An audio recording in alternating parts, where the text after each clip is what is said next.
This game is weird. The kind of weird where it leaves me completely incapable of knowing where to start.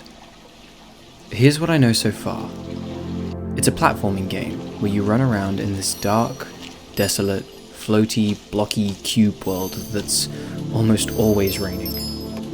You collect XP in various kinds of floating power-ups called wisps till you eventually find your way to the next stage. And that's it. I have no idea what this game is about.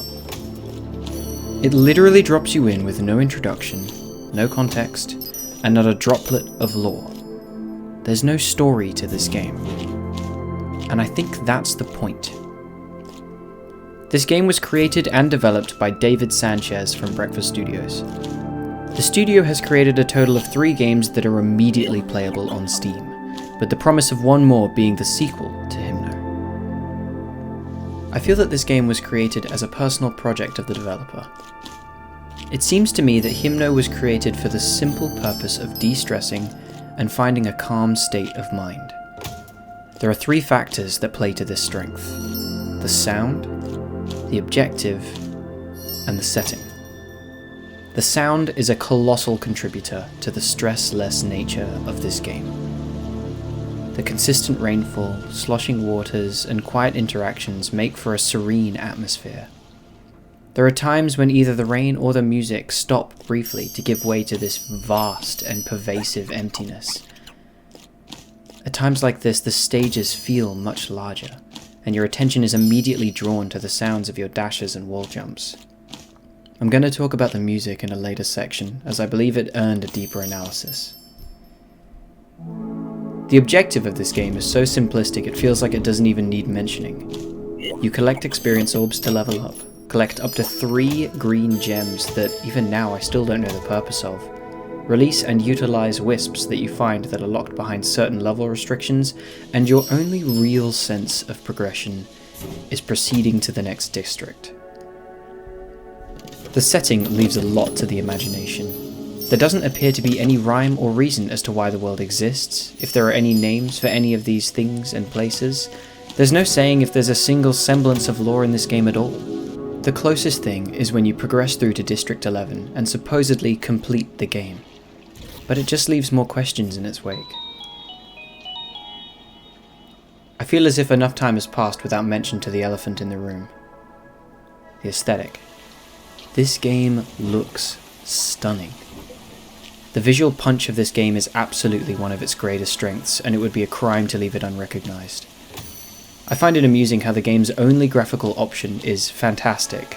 I feel that this is a good representation of what to expect. Its pixelated format and consistent stylization leave so much detail up to the imagination, and yet it doesn't ever seem like it's leaving out any information. Each platform, torch, wisp, orb, pot, and raindrop all feel like a simplistic children's puzzle that would neatly mold together without any room for complications.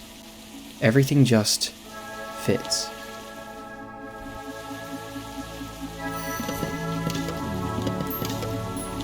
The music for this game is, for no use of better words, all-encompassing.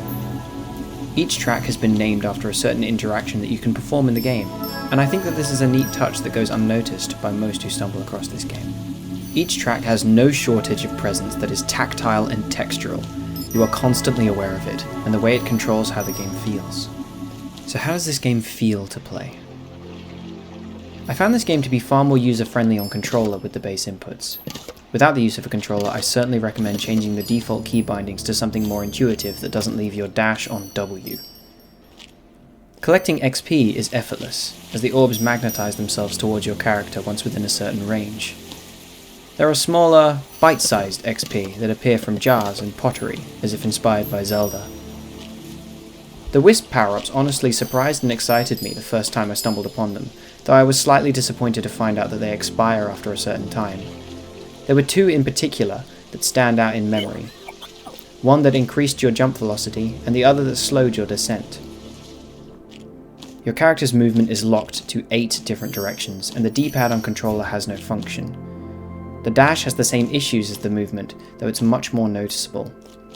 The wall jump in the game honestly feels good and snappy. You can't change directions once you jump off a wall, but you can re-alter your trajectory by using the dash in mid-air. All of this movement seems clunky, but it does have a good flow to it. The only time that this flow is ever interrupted is with the ledge climb animation. It's rather slow and can be quite jarring in comparison to the speed of the other actions in this game. Even taking into account the flaws that this game presents, I would like to speak to how those flaws could be presented as strengths. Firstly, the fact that the movement is limited.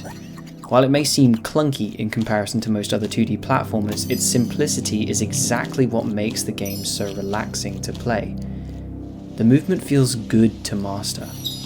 Every jump and dash hold the risk of falling into the water below, and attuning to this limited but responsive movement feels rewarding. So what did I take away from this? This game has a purpose, and it's one that deserves not to be overlooked. Playing a video game purely for the purpose of being present in the current moment, relieving yourself of stresses, deadlines, objectives, responsibilities, is something that deserves to be recognized. Have a look at this game for yourself. It's free. Keep it in your Steam library as something to revisit every now and then to remind yourself of what a game has the potential to be. A pure escape.